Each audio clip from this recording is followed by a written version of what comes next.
Thank you very much. Yeah, pleasure to be here. Prophetic exhortations concerning the identity of Quranic Arabic, the question of iʿrāb. I need to make a first amendment. It's not only prophetic exhortations, prophetic and non-prophetic exhortations, as you will see. Background, unpacking the title.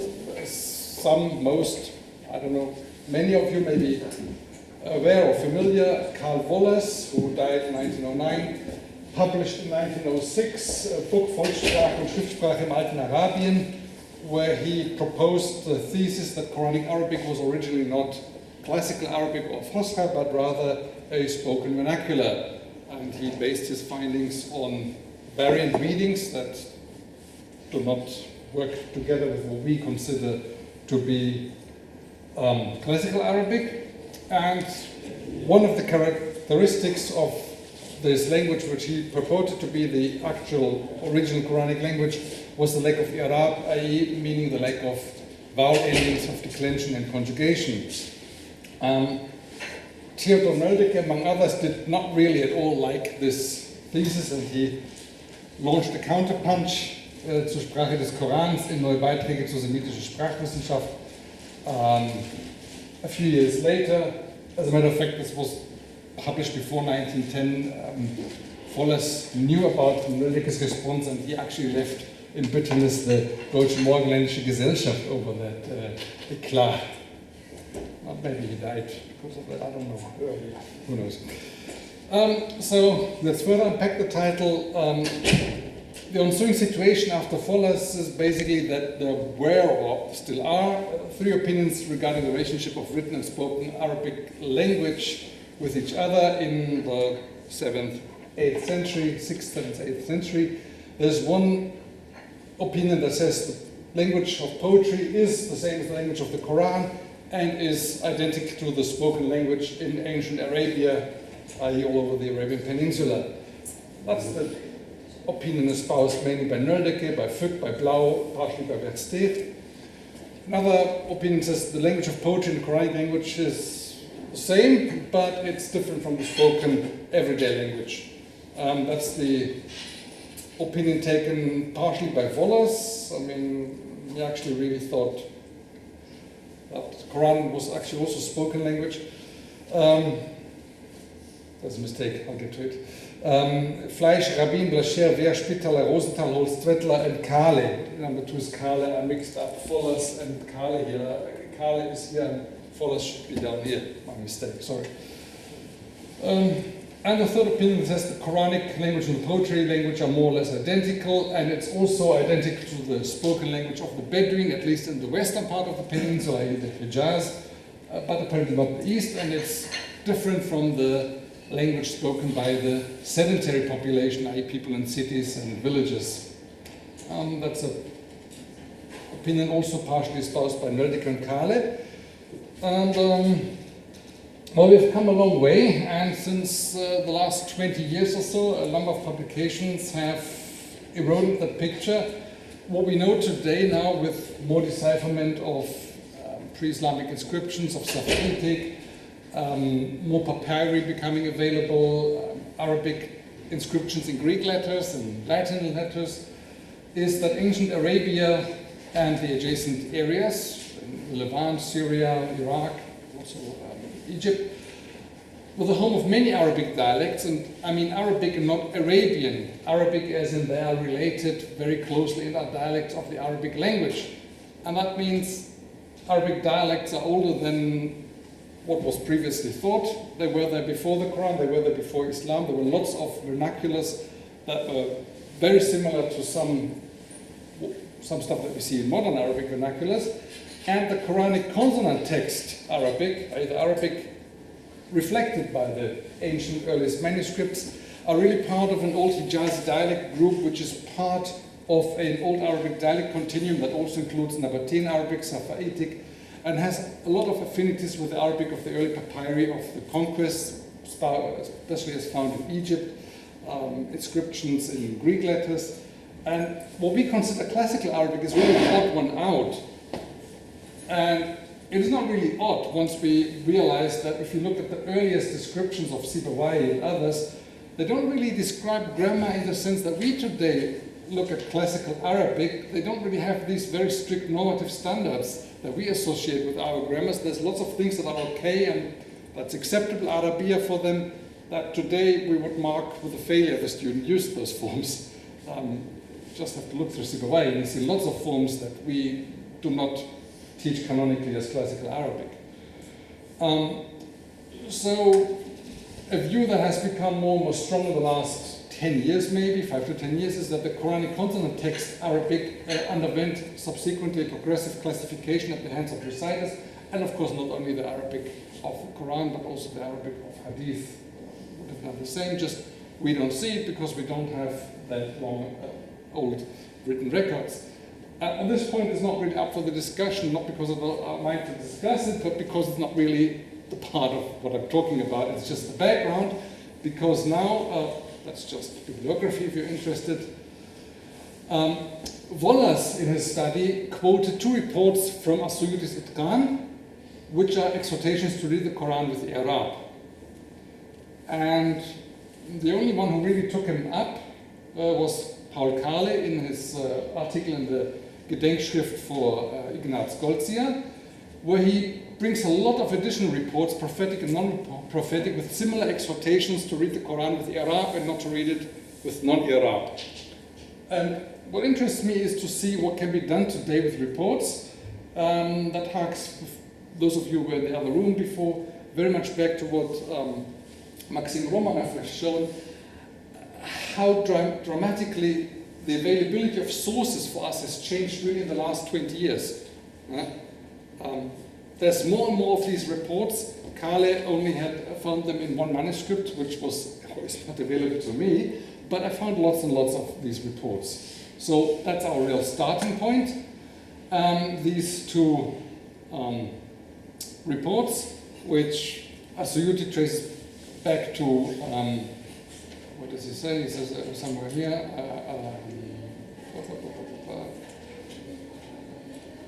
Al-Bayhaqi, yeah, that's where he got them from. He brings them both from Al-Bayhaqi, Shu'ab al-Iman. Basically, the gist of this is the first hadith says you have to be careful with the gharib, the strange words of the Quran. And Al-Bayhaqi sources a prophetic report from Abu Huraira on that. Aribu Qur'ana wal-tamisu gharaibahu. Read the Quran with iʿrāb and look after its strange words.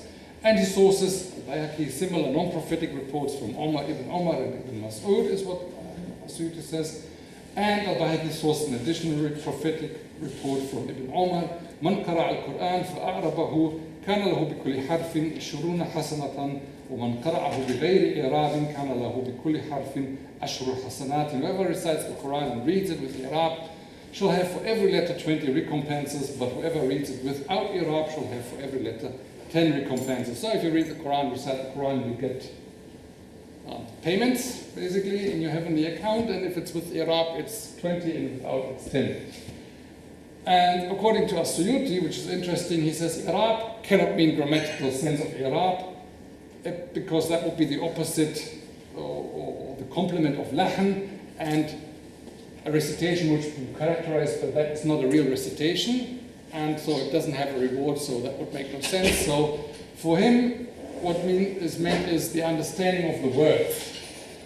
Whoever reads the Quran and has no clue what he's reading, just mumbles the words, gets 10 recompenses, but who actually reads it with an understanding of the words, that's As-Suyuti's interpretation, he gets 20. So I started looking for narrations, traditions that contain the phrases Aribu Quran, read the Quran with i'rāb, and or Man qara'a al-Quran fa'a'rabahu, whoever recites the Quran with i'rāb, and there's one that actually has both of them. So please note, this work is ongoing, it's just a snapshot, and it's very, very, very, very, very preliminary. And even though it's preliminary, I now have about, I think, 60 A4 pages with source texts. Some of it includes interpretations of the scholars I'm quoting from, but it's still quite a lot to have that lot of material. So let's first have a look at Aribu Qur'ana. So the basic matan is Aribu Quran, and this matan can get enlarged or amplified by various additions. Altogether, I've got 52 traditions with isnad.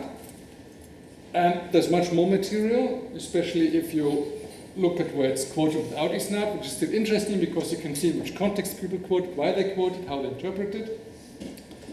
And I even haven't included the material that Kale in his article had used because it's a manuscript that is not available to me, and I have no idea whether that has been published in some form yet. So let's start. The basic matan is Iʻrāb Qur'ana, and I can get up till 3 editions, but the naked matan like this is attested 12 times from these 52. Then there's one edition. Read the Quran, and if you do so, there will be a reward.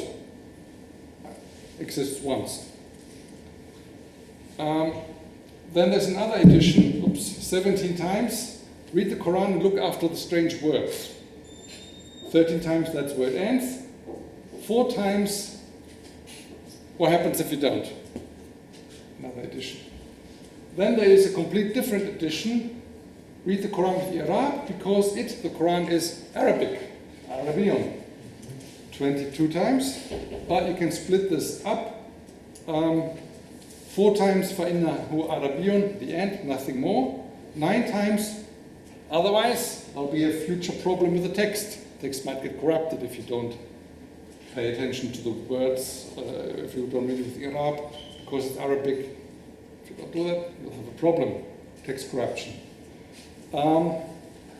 And that's 9 times, and then in 5 other cases, read the Quran because it's Arabic and God loves the iṛāb, and of these 5 cases, 3 have more editions, just continuous. And then we have, again, read the Quran with iṛāb because it's Arabic, and study the Sunnah, either with a general admonition and study the Arabiya with one admonition. So you can see the breakdown. 12 no edition, ones with edition of reward, ones with edition of ghara'ib, 17 times 4 with an extra edition, and then the فَإِنَّهُ عَرَبِيٌّ with a lot of breaking apart. Now let's have a look at who relates this. Who is basically the companion that tells us about this. So with the naked Rasim, we've got 6 times Abdallah, and once Abdullah ibn Mas'ud. Well, this single Abdallah is also Abdallah 6 times also Abdullah ibn Mas'ud. Once Abu Huraira, once Al-Harith bin Yazid, and 3 times Ibn Umar. Read the Quran with iṛāb, and there will be a reward. Is once with Abdullah ibn Mas'ud, and 17 times, and from the 17 times that it's look after its strange words, it's all the time with Abu Huraira, whether you have the extra addition of what happens or why or not. Once you have it with فَإِنَّهُ عَرَبِيٌّ, the one that ends has no other additions is once Abdullah and twice Abdullah ibn Mas'ud, actually the same, so 3 times Abdullah ibn Mas'ud. Once Ibrahim, with future text problem 8 times Ibn Mas'ud, once in Abdullah, presumably also Ibn Mas'ud, but we'll get to that. God loves iṛāb, twice Ibn Mas'ud. Once it continues more, 3 times Abdullah ibn Mas'ud, and study the Sunnah in all its varieties, Umar ibn al-Khattab. So you can see there's sort of clusters with which companion is the one that narrates that. And Abdullah ibn Mas'ud certainly shows the greatest variety. Now, if we add to this which ones of these are prophetic or marfu and which ones not, so you can see in the first one, of the 6 times Abdullah, one of them is Abdullah prophetic hadith, once Abdullah ibn Mas'ud is prophetic, and so on. So also quite variegated. So you've got variants of the same hadith, really marfu and mawkuf, totally intermixed. And here you can see the clusters. Abu Huraira appears in basically 2.5 places. Umar ibn Khattab 1. Abdullah ibn Mas'ud appears in this فَإِنَّهُ Arabian complex, and in the nothing without any additions. Then we've got Al-Harith bin Yazid and Ibrahim a bit odd, and Ibn Omar ones. So let's have a closer look at the Ibn Mas'ud variants. The oldest source that we can have is Ibn Wahb, who dies 197. He's got 2 variants of this.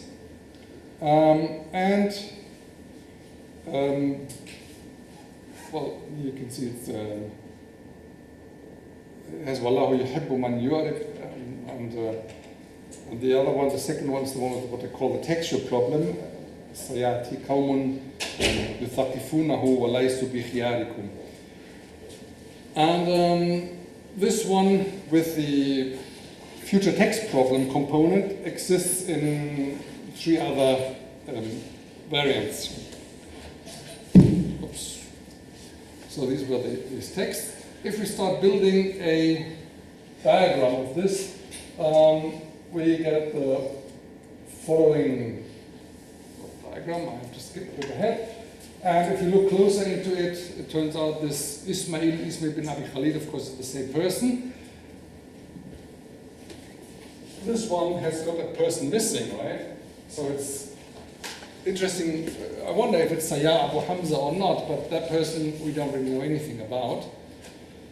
And here come these 3 additional sources that I've mentioned. Well, Sayyid bin Mansur is actually 2 variants. Once we start putting them in, it gets more complicated.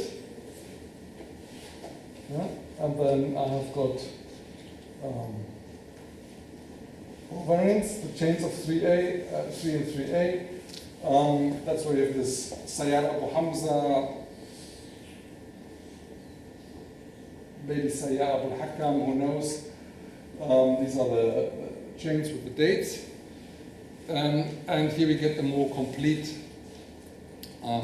diagram, which gets, it was clear a few days ago at night. It must have been the night time.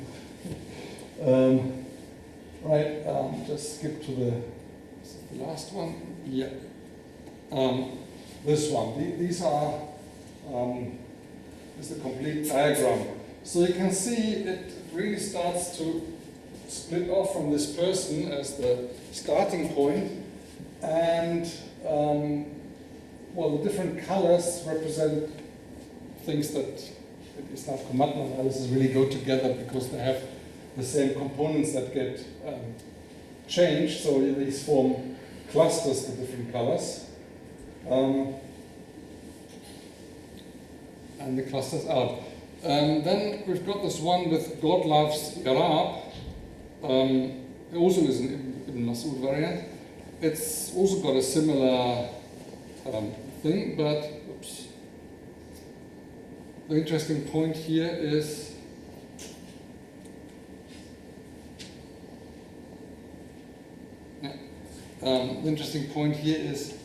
they really run together with Ibn Mas'ud. We don't have a later common link at all, unlike the other one.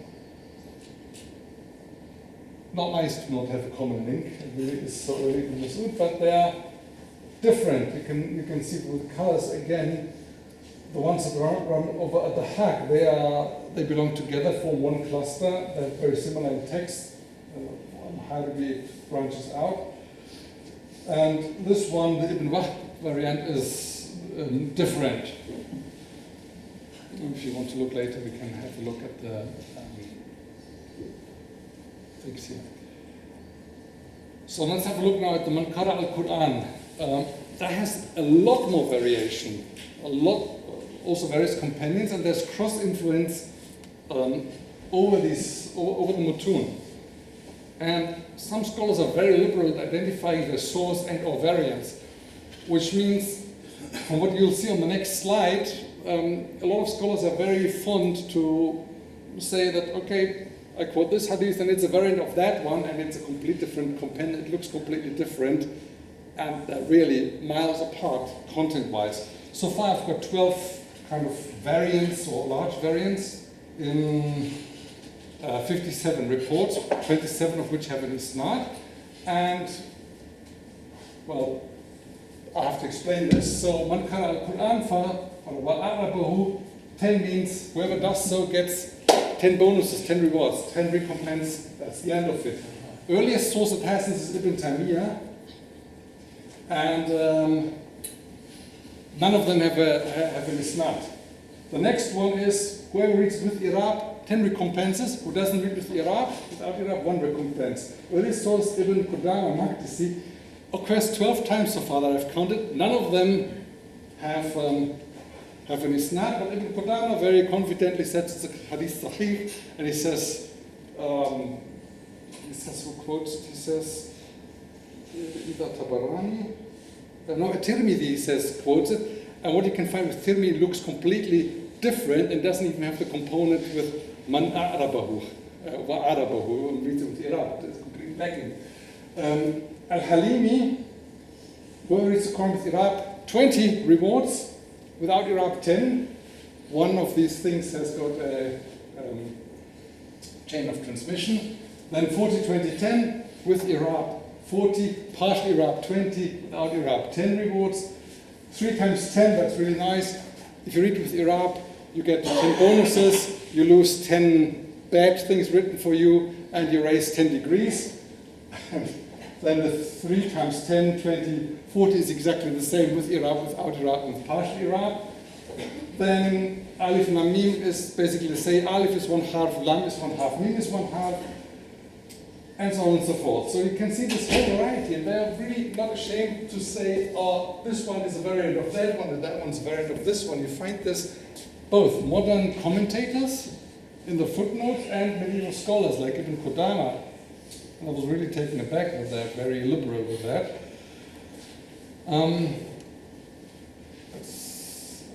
That's just how these things look like if you have questions later. So this is the distribution which companions have them. And you see, unlike the Arabic Quran, there is, except for this one, not really any overlap. It's either a companion hadith, mawquf, or it is a prophetic hadith. None of these things. So conclusions, where does that all leave us? So maybe Ibn Mas'ud in the Arabic Quran said some things about Arabic Quran, or at least if not him, then yes, early after or before 140, we do have this emerging thing of iṛāb, and that's where it starts to be there. The other versions fit into this pattern too, with the man qara al-Quran fa'arabahu. The earliest one is al-Baladhuri, end of the 2nd century, much later than the Arabic Quran. The earliest attestation for iṛāb is al-Khalil, dies 170, then Sibawayh, dies 180. That's not so far away from here, if you think about it. Outside grammarian literature, Ibn Wahb is the first one that uses the term iṛāb. And, in the commentary on Bayhaqi, he says, okay, there is another meaning of iṛāb. Question what this is.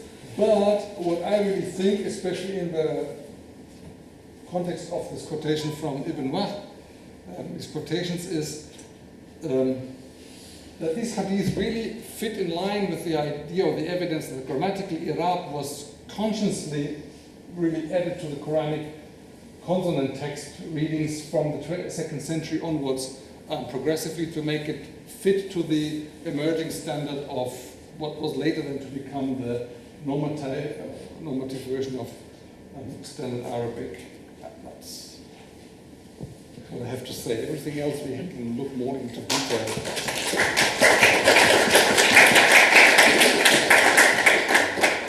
Thank you very much.